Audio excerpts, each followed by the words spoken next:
earned that shoelace. Here you go. If it's kind of gross, I won't mind if you throw it away as you walk out, or just hand it back to me. That's fine. Don't throw it away. Hand it back if you don't like it. But the point here is, well, the easy way to answer that question is, yes, this firm is making positive profits, therefore it shouldn't shut down, right? We've settled that already. Well, what's another way to show this, right? The firm's making positive profits. Its average costs are lower than price. But how can you see here that at the profit maximizing quantity, right, price is higher than average variable cost? Well, what's marginal cost at the profit maximizing quantity? Let's just draw it. Right? This here is P star. That's at this price right here. Set price equal to marginal cost. That gets you the profit maximizing quantity. So look up here. That's the top of the profit maximization hill. It's also the place where the distance between total revenue and total cost is biggest. Right? At this output quantity, is price greater than average variable cost? Yes. Right? So is the number of dollars per unit you take in greater than the number of dollars per avoidable cost? The answer here is yes, right? So we'll see this again in a second, but the point here is, off this picture, if you draw it right, you can derive the entire firm's behavior. You can see its, as we'll see in a second, how low can this price be in order for the firm to still operate? Or if you have a specific firm here, you can look at its profit maximizing quantity and see at that price whether the dollar it gets per unit are greater than the dollars in average variable cost per unit it has to expend. So let's dive into that a little bit further here. Because that last thing, Max, you just said, freaked me out a little bit. Because what you told me before is I have to check whether total revenue is greater than or less than avoidable costs, right? We agree on that. So if total revenues are greater than total variable costs, I operate.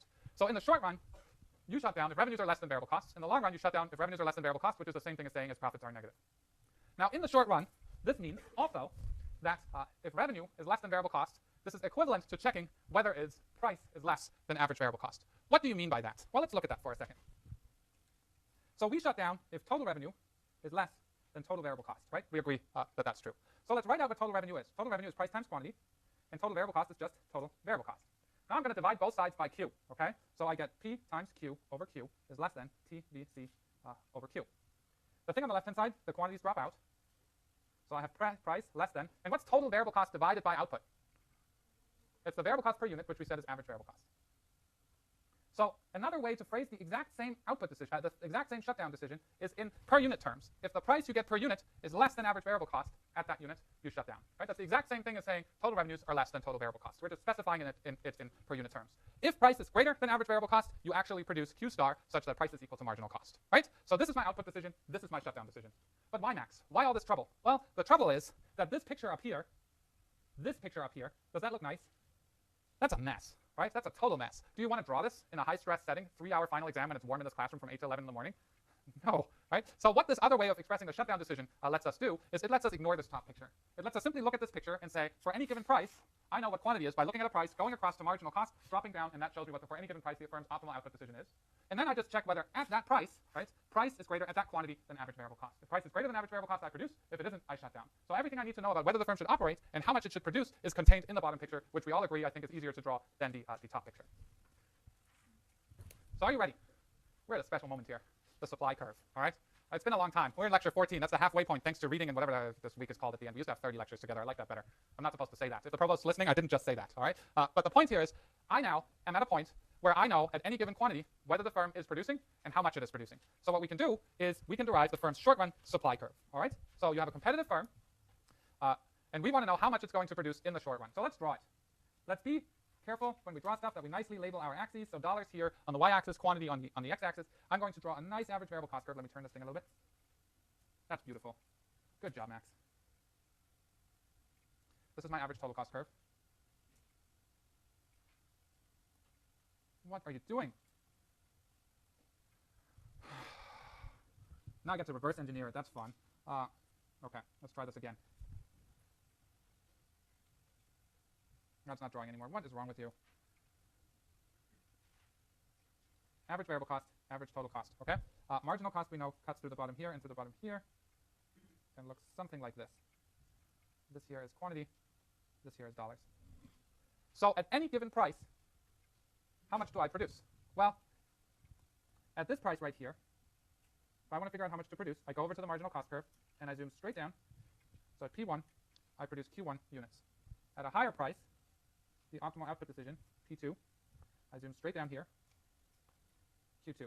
At a lower price, let's go way low here, P3, you produce Q3. And here comes a trick question, okay? P4, Q4. Ignore the intersection on the left here. It doesn't matter, as we'll see in a second. All right, so for P1, a higher P2, a lower P3, and a very low P4, I simply zoom horizontally across. Wherever I intersect the marginal cost curve, I drop down, and that tells me the profit maximizing output quantity. Right? The marginal cost curve from beginning to end tells me what the profit maximizing output level is. So let me check our intuition now. Right? So I figured out what the optimal output quantities are for a bunch of prices. Now I have to check the shutdown decision. The shutdown decision, as we all know, is if price is less than average variable cost at a given quantity, we shut down. All right? So here, right? How about right here? Is price higher than average variable cost? Yeah, right? Price is way up here. Average variable cost at that quantity is right here. So way higher, we produce. How about here? You produce. Price is way higher than average variable cost. How about right here? Price way higher than average variable cost, you produce. How about here? If I had a way to make a red emergency siren go off, right, I would. Here, price is less than average variable cost, so you never produce. So the lowest price at which you produce is the following, right? It's the one where marginal cost is exactly equal to average cost, right here. That's where you start producing. And then at any price higher than that, you just figure out your quantity from the marginal cost curve. Right? So you don't produce at prices below average variable cost, but you do produce according to marginal cost at prices above average variable cost. So what does that green dashed line give me? It gives me for any given price how many units the firm would produce. Right? That is exactly the definition of a supply curve. Right? At every given price, how many units is the firm willing to produce? So this green dashed line right here, which I'm going to say 1,000 times, you know that things I really care about, I say 1,000 times, Bayern Munich, Bayern Munich, Bayern Munich. No, I'm joking. But the point here is the short run supply curve for a competitive firm is simply the marginal cost curve above minimum average variable cost. Remember that? Write it down, memorize it. You will do this 1,000 times. If you want it to be complete and you really, really worry about, what happens at lower prices, you could be exact and simply say that the short run supply curve is essentially 0 until you get to this price, and then you go from 0 to this particular quantity. Right? So short run supply curve is the marginal cost curve above minimum average variable cost. And that's a beautiful thing, right? Because what do we need for a market? We need a market supply curve. Do we have a market supply curve here? No, Max, we don't. We have an individual firm supply curve. So how do I get to a market supply curve? Well, let's figure it out. All right, it's pretty simple. How do I get from one firm's supply curve to a market supply curve? Let me tell you a story. Actually, I'm not going to tell you a story. Let me draw you a picture. Funny Farm, great movie. I drew you a map, right? I'm going to say the same thing if you can't reproduce this on your exam. So let's think of a short-run setting where firms are constrained to the amount of capital they currently have, and all firms are identical, okay? In real life, firms for the industries you most likely care about are quite heterogeneous, but here I'm going to assume that they're like franchises in the same market where each firm has the exact same cost structure, all right? So let's figure this out. A single firm here we have price, here we have the individual firm's quantity. I'm going to switch to black here, okay? The individual firm's average variable cost curve looks something like this. This is average variable cost, and its marginal cost curve looks something like this. I'm going to draw that again because that doesn't really go through the minimum. Here's my minimum. There we go. And I'm going to call this price level of minimum average variable cost $5, okay? Let me try and draw this here. Try it again. It's supposed to be right at the minimum here. Here we go, much better.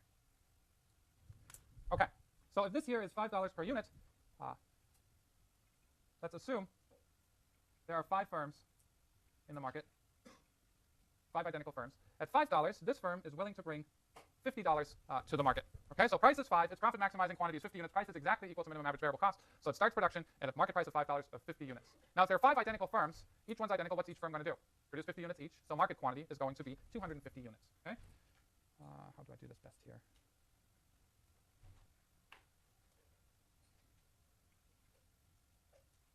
How about we look at a higher price? Bless you. How about $10? So this here is 10. Optimal quantity here. I'm making these numbers up in case you can't tell. That's nice. Don't shut me off. I only have 2 more minutes. It's 75 units. So if I have 5 firms at a price of $10, 5 times 75 is 225, I hope, right? No. Thank you very much. Yeah, that deserved it. I agree. Okay, let's do one more, all right? $20. I'm not drawing these to scale. Here, let's say we're at 100 units. 100 units times 5 firms, you're at 500 units up here. Okay, so the aggregate supply curve is simply taking each individual firm's competitive supply curve and horizontally adding it to the other firm's supply curve, right? By adding up at any given price how many units each firm is willing to produce and plotting that total quantity. So the aggregate supply curve is this curve right here, which is just adding up 5 individual firms' supply curves, right? So at each price, horizontally add up how much each individual firm is willing to produce and plot that in a separate picture. That's the market supply curve. I think that's pretty cool and pretty easy to do too. What if you have 2 types of firms, right? Let's say one high cost and one low cost firm.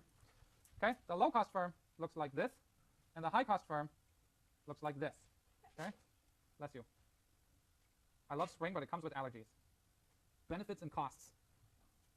Okay, so at prices below this price right here, nobody produces. right? But at this price of $5, the low-cost firm is willing to produce 50 units. The high-cost firm is willing to produce absolutely nothing because $5 is way below its average variable cost. So at $5, total market output is exactly 50 units. At this price right here, is the price at which the high-cost firm is starting to be willing to contemplate producing. So at any prices between $5 and this price of $12, what firm produces? Just the low-cost firm, right? So essentially, at $12 here, if this firm here produces 75 units at $12, until we reach that price here, the market supply curve is just a single low-cost firm supply curve. But what happens at $12? The low-cost firm produces 75 units, but the high-cost firm jumps in with producing 150 units. So at this price of $12, we all of a sudden get added to total production 150 units from the high-cost firm. Right? So supply here has what's called a kink. Because until $12, only the low-cost firm produces. At $12, both firms come in. So if I bring this up to, let's say, $13 here, who produces at $13? Both firms, low cost and high cost, right? So at $13, the low-cost firm produces whatever it's willing to produce at $13. Here I'm going to say it's 90 units. The high-cost firm is producing whatever it's willing to produce at $13. Let's call this 170. So what's total production at 13? It's 260, right? Yeah, very low. Okay. So here, what we've got then is at this level, it's 170 plus 90, so we're at 260.